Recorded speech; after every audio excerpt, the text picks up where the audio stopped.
Hello everyone, welcome back to my channel. कैसे हैं आप सभी? मैं आशा करती हूँ आप सभी एकदम सही होंगे और भगवान की दया से हम सभी एकदम सही हैं। अक्षिता भी एकदम ठंड के मज़े ले रही है ना? है ना? हेलो बोल दो। और मैं जा रही हूँ खाना बनाने के लिए, क्योंकि फिर उसके बाद हस्बैंड आज राशन भी लाए थे तो उसको भी डब्बे में सब कुछ सेट करना है। तो पहले मैं जाऊँगी खाना बनाने के लिए, उसके बाद सारा काम शुरू करते हैं। तो चलिए पहले किचन में चलते हैं। अब मैं आ गई हूँ किचन में डिनर बनाने के लिए। आज डिनर बहुत सिंपल ही बनाना था मुझे। बैगन का भरता एक बहुत ही अच्छी सिंपल सी रेसिपी है, क्योंकि हम इसमें कोई भी मसाले नहीं डालते हैं, सिंपल ही बनाते हैं एकदम। तो फिर मैंने इसको अपना धो लिया था अच्छे से। उसके बाद इसको काट के चारों तरफ से इसको चेक कर लूँगी कि कोई कीड़ा वीड़ा तो नहीं है। मेरी हमेशा से आदत रही है कि मैं जब भी बैगन का भरता बनाती हूँ तो इसे चार वो करके उसके बाद इसको अच्छे से चेक कर लेती हूँ, कोई कीड़ा वीड़ा तो नहीं है।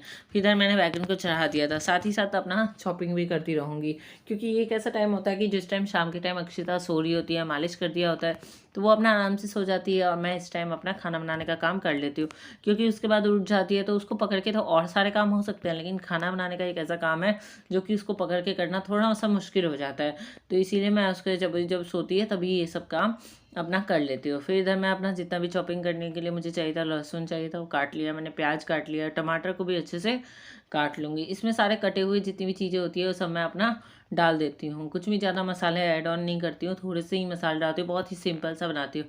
मैं जब भी बैगन का भरता बनाती हूँ तो मुझे अपनी मम्मी की याद आती है, क्योंकि जब मैं कॉलेज में अपने बैगन का भरता ले जाती थी, मम्मी बना के देती थी, तो मेरी सारी फ्रेंड्स सबको बहुत पसंद आते थे। खैर उनके जैसा स्वाद मेरे हाथों में, वो माँ का प्यार अलग होता है, ये आना बहुत मुश्किल है, लेकिन फिर भी मैं उनके जैसा ही बनाने का कोशिश करती हूँ। तो फिर मैंने इधर सब कुछ काट लिया था, तब तक बैगन अच्छे से भुन गया था। फिर मैं अपना दूसरा बैगन भी इधर चढ़ा देती हूँ। फिर साइड में आटा भी अपना गूँथ लूँगी, क्योंकि आटे का भी काम जो होता है अपना इसी टाइम कर लेती हूँ फटाफट। चॉपिंग का करने के बाद उसको साइड में कर दिया है मैंने। फिर आटा को निकाल लेती हूँ नीचे। हम नीचे के साइड में आटा वाटा रखते हैं, जितना चावल वावल का होता है वो सारा नीचे के साइड रखा हुआ था। तो फिर मैंने आटा को अपना निकाल लिया है, जितना आटा मुझे चाहिए था। फिर उसको फटाफट निकालने के बाद मैं उसको गूँथ के अपना रख दूँगी। साइड बाय साइड एक साथ काम करना, एक ही साथ सारा काम करना, जैसे ही फ्राई होते रहता है तो मैं इधर साइड बाय साइड कुछ ना कुछ करती रहती हूँ, क्योंकि इकट्ठे सारा काम करना बहुत मुश्किल हो जाता है। खासकर जिनके बच्चे होते हैं उनके लिए तो बाप रे बाप, इतना डिफिकल्ट होता है कि पूछो ही मत। ऊपर से इतनी ठंड है, ठंड में बच्चों को भी संभाल के रखना पड़ता है। फिर मैंने बातों ही बातों में आटा भी अच्छे से गूँथ लिया था। फिर उसको मैं साइड में करके अपना रख दूँगी। इधर चॉपिंग का भी सारा काम हो गया था, बैगन भी फ्राई ही हो रहा था उस टाइम। फिर मैं बैगन भी फ्राई हो चुका था तो फिर मैंने उसको निकाल लिया था, उसके सारे छिलके उलके। जब वो थोड़ा ठंडा हो जाता है मैं तभी बैगन के छिलके को अपना निकाल लेती हूँ, उससे वो आराम से अपना निकल जाते हैं। फिर उसको निकाल के अच्छे से चाकू से उसको कर दिया था। फिर इधर मटर भी मैंने छील लिया था, क्योंकि हम थोड़ा सा मटर डालते हैं उसमें। मटर डालने से और अच्छा एक क्रिस्पी क्रंचीनेस थोड़ा सा बैगन के भरते में आता है और वो काफ़ी अच्छा लगता है। फिर इधर तेल गरम कर दिया था मैंने कढ़ाई में अच्छे से। फिर जो लहसुन कटे हुए थे उनको डाल दिया था। जैसे ही वो थोड़े से ब्राउन हो जाते हैं मैं उसमें थोड़ा सा हींग डाल देती हूँ, हींग से इसका फ्लेवर और अच्छा आ जाता है। फिर जितने भी कटे हुए प्याज थे वो सारे मैं इसमें ऐड ऑन करती जाऊँगी। फिर जितने भी प्याज थे वो सारे मैंने थोड़े से छोड़ दिए थे, ताकि बाद में हम लोग अपना खाने के साथ थोड़ा सा ले लेंगे। फिर इधर बैगन मैंने प्याज को छोड़ दिया था अच्छे से फ्राई होने के लिए। जब वो अच्छे से लाल हो गया तो फिर अब मैं उसमें क्या करूँगी, जितने भी कटे हुए टमाटर थे उनको भी डाल दूँगी, साथ में हरी मिर्ची भी अपना डाल दूँगी। फिर उसको अच्छे से मिक्स कर लेती हूँ। इसमें आप चाहे तो साथ में ही नमक डाल दे, पर मैंने साथ में डालना भूल गई थी, तो मैंने फिर बाद में नमक ऐड ऑन किया था। फिर मैंने इसमें मटर डाल दिया, क्योंकि मटर भी साथ ही साथ इसमें पकते रहते हैं प्याज टमाटर के साथ। मटर डालने के बाद फिर मैंने इसे अच्छे से चला दिया था चारों तरफ से। फिर इसको ढक करके मैं छोड़ दूंगी, ताकि सारी चीज़ें अच्छे से पक जाए। फिर इधर अक्षिता उठ गई थी तो फिर मैं उसको पकड़ के किचन में मैं थोड़ी देर आई थी, ताकि वो नीचे से लगे नहीं और थोड़ा सा मिक्स भी अच्छे से कर दूँ। कभी कभी तो ऐसा होता है कि बच्चों को पकड़ के भी काम करना पड़ जाता है किचन में, क्या कर सकते। फिर इधर टमाटर प्याज मटर जितनी भी चीज़ें थी वो सारी चीज़ें अच्छे से गल गई थी। मैंने इसमें कोई मसाले ऐड ऑन नहीं किए, लेकिन अगर आपके परिवार में मसाले पसंद करते हैं तो आप लोग चाहे तो मसाले इसमें ऐड ऑन कर सकते हैं। एक मसाले वाला भी भरता है बनता है, वो अलग तरीके का होता है, लेकिन आज मैंने सिंपल वाला ही बनाया। फिर मैं इसको अच्छे से चला दूँगी, अच्छे से मिक्स करने के बाद, क्योंकि सारी चीज़ें इसमें मिक्स हो जाए। फिर इसको नमक डाल दूँगी, जो कि मैं भूल गई थी पहले डालना, तो इसमें मैंने नमक भी ऐड ऑन कर दिया है। फिर ये अपने अपने ही पानी से ये अच्छे से गल के अच्छे से इसमें सारा फ्लेवर सारी चीज़ें इसमें अच्छे से आ जाती है। फिर इसको ढक दिया मैंने। साइड बाय साइड मैं रोटी भी बनाना शुरू कर देती हूँ। थोड़ी सी रोटियाँ बना लूँगी ताकि बेटे को अपना रोटियाँ अपना खिला दूँगी टाइम से, क्योंकि बच्चों को अपना टाइम से खाना खिला के उसको सुला देती हूँ।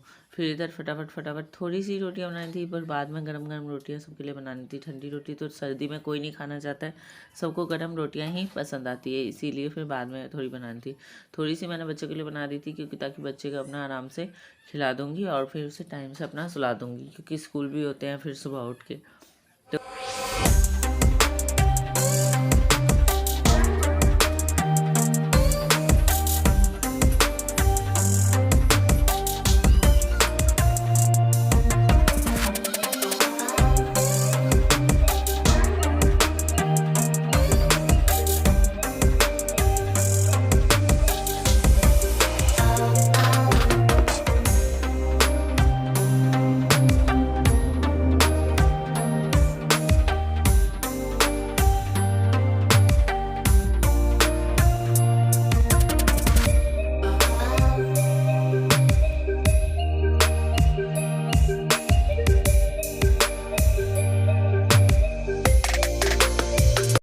रोटियां बनाने के बाद फिर मैं इधर बैगन के भरते को चेक कर लेती कि हो गया है कि नहीं। वो भी पूरा अच्छे से लाल हो गया था एकदम, और एकदम उसका पानी वानी एकदम सूख गया था और एकदम ड्राई हो गया था। आप चाहे तो इस पे ऊपर से हरा धनिया भी डाल सकते हैं। मेरे पास उस दिन ख़त्म हो गया था हरा धनिया, इसलिए मैंने नहीं डाला था। तो ये भी इधर पूरा खाना डिनर मैंने रेडी कर दिया। आप भी इस तरीके से सिंपल बैंगन का भरता बना कर देखिएगा, आपको भी बहुत पसंद आएगा बिना मसालों के। क्योंकि कई बार हम बिना मसाले खाते खाते थक जाते हैं, तो बिना मसालों की भी चीज़ें बहुत अच्छी लगती है, उसका अपना एक अलग फ्लेवर होता है। फिर उसके बाद डिनर बनाने के बाद फिर मैंने इधर आ गई थी बच्चे को पढ़ाने के लिए, क्योंकि हमें बच्चों के साथ हमेशा बैठना पड़ता है। हमेशा उस पर छोड़ के ट्यूशन स्कूल के भरोसे हम लोग नहीं छोड़ सकते हैं। हमें उन्हें गाइडेंस देना पड़ता है, बैठना पड़ता है, उन्हें पढ़ाना पड़ता है। फिर उसका एक एबेकस का एग्ज़ाम था, तो फिर मैं उसे एबेकस का प्रैक्टिस करवा रही थी कि उसके जहाँ पे डिफ़िकल्टीज़ हो रही थी या जहाँ पे प्रॉब्लम हो रही थी वो सारा सॉल्व कर दी। साथ ही सारा होमवर्क सब कुछ करवा दिया था। फिर उसके बाद उसको आ गई थी मैं खाना खिलाने के लिए। एक बहुत बड़ा जंग होता है उसको खाना खिलाना, क्योंकि वो खाना खाने में बहुत नाटक करता है। तो फिर मैंने इधर अक्षिता को भी उसके साथ खेल खेल के किस तरीके से उससे बातें कर रही थी। उनकी बातें ही नहीं ख़त्म होती है, इतनी बातें होती है, इतनी बातें होती है कि पूछो मत। कभी कभी तो लगता है कि कितना बोलता है, लेकिन फिर क्या कर सकते हैं, बच्चे हैं, बच्चे तो बातें करेंगे ही। फिर इधर वो उसके साथ खेल भी रहा था, और अपना बातों बातों में उसको मैं अपना डिनर करा रही थी ताकि वो जल्दी से सो जाए, फिर मैं अपना और सारा काम करूं। फिर मैं इधर उसको खाना खिलाने के बाद फिर मैं इधर किचन में आ गई थी, क्योंकि राशन आया हुआ था। तो फिर जितने भी डब्बे खाली हो गए थे वो सारे डब्बे मैं वॉश कर रही थी, क्योंकि मैं हर मंथ में ऐसे करती हूँ। जब भी जो सामान ख़त्म हो जाता है उसका जब डब्बा खाली हो जाता है, तो मैं उसे हाथ के हाथ धोती रहती हूँ। ऐसा करने से क्या होता है कि हमारी किचन कभी भी गंदी नहीं रहती, हमेशा डब्बे साफ़ रहते हैं। नहीं तो उनको अगर छोड़ दो तो गंदे होते जाते हैं। फिर उनको एक साफ़ करना एक टास्क हो जाता है, डिफ़िकल्ट टास्क, जो कि बहुत मुश्किल होता है। इसीलिए हमेशा हर मंथ मैं अपना जो भी खाली होता है डब्बा वब्बा उस सबको अपना अच्छे से क्लीन कर देती हूँ, फिर अपना उसमें सामान रख देती हूँ। इससे हमेशा साफ़ ही बने रहते हैं सारे डब्बे। फिर बातों ही बातों में मैं ये सारे डब्बे अपना अच्छे से साफ़ कर लूँगी। फिर इनको अच्छे से वॉश करने के बाद इनको फिर मैं अच्छे से अपना रख दूँगी। रात में तो मैंने लगाया नहीं था, इनको ड्राई होने के लिए छोड़ दिया था रात को डब्बे को। फिर मैंने जब सुबह उठी थी तो नहा धो के इन सारे डब्बे को अच्छे से पोंछ के लगाया था।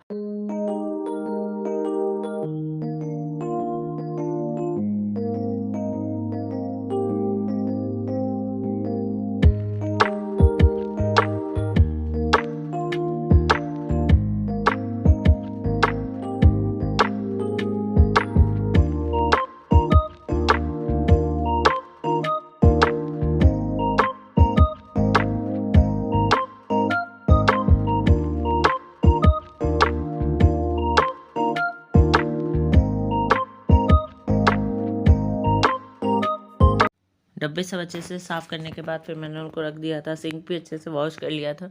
फिर मैं इधर आ गई थी, राशन का जितना भी सामान आया था मैं उसको चेक कर रही थी, सारे सामान को निकाल करके कि सारा सामान सही से आया है कि नहीं आया है, कुछ सामान छूटा तो नहीं है।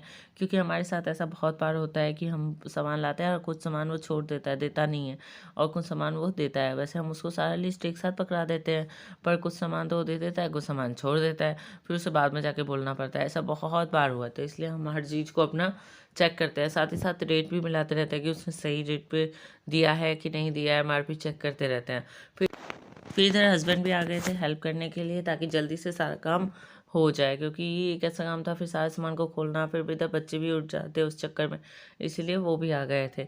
उनकी हमेशा से आदत रही है कि जब भी कुछ ज़्यादा काम होता है या कुछ ऐसा रहता है तो वो हमेशा से हेल्प करने के लिए आ जाते हैं, तो इससे हेल्प हो जाता है और काम भी जल्दी जल्दी अपना 2 लोगों के साथ निपट जाता है, तो फिर दिक्कत नहीं होती है। इधर वो सारा लिस्ट का नाम बोल रहे थे, साथ ही मैं निकाल निकाल के साथ में रख रही थी, ताकि सारा उनको पता रहे। वो टिक करते जा रहे थे कि कौन सा सामान आया है, कौन सा सामान नहीं आया है, और इधर हम आपस में बातें भी कर रहे थे कि कौन सा सामान उसे सही रेट पे दिया है कि नहीं दिया है, तो एमआरपी अपना चेक कर रहे थे। हम लोग तो हमेशा जब भी राशन आता है तो एक बार लिस्ट और राशन को ज़रूर मैच कर लेते हैं, ताकि कोई सामान छूटे भी ना, और हमें साथ ही साथ रेट का भी पता चलता रहेगा कि क्या रेट चल रहा है या नहीं चल रहा है। ऐसा नहीं करते कि उसने को हमने लिख के दे दिया और उसने हमें जो दे दिया हमने ला के सेट कर दिया, हम ऐसे नहीं करते हैं। हम घर आके सारी चीज़ों को अच्छे से चेक करते हैं, लिस्ट से मिला लेते हैं। फिर उसके बाद इधर मैं फिर थोड़ा बहुत सामान वामान सेट करने लगी थी रात के टाइम ही। मैंने सोचा ये सब सामान सेट कर देती हूँ, फिर डिब्बों में भरने का काम सुबह के टाइम अपना कर दूँगी। फिर जो सामान जहाँ था, मंदिर का सामान, जो बत्ती अगरबत्ती जितना भी था, वो सारी चीज़ों को मैंने उसकी जगह पर रख दिया था। फिर इधर जितना भी एक्स्ट्रा सामान होता है वो सारी चीज़ों का मैंने एक ड्रॉर बना रखा है किचन में, तो उधर की साइड ही मैं अपना उस ड्रॉर में ये सारे सामान रख दूँगी। और पूरा घर भी फैल गया था राशन के चक्कर में।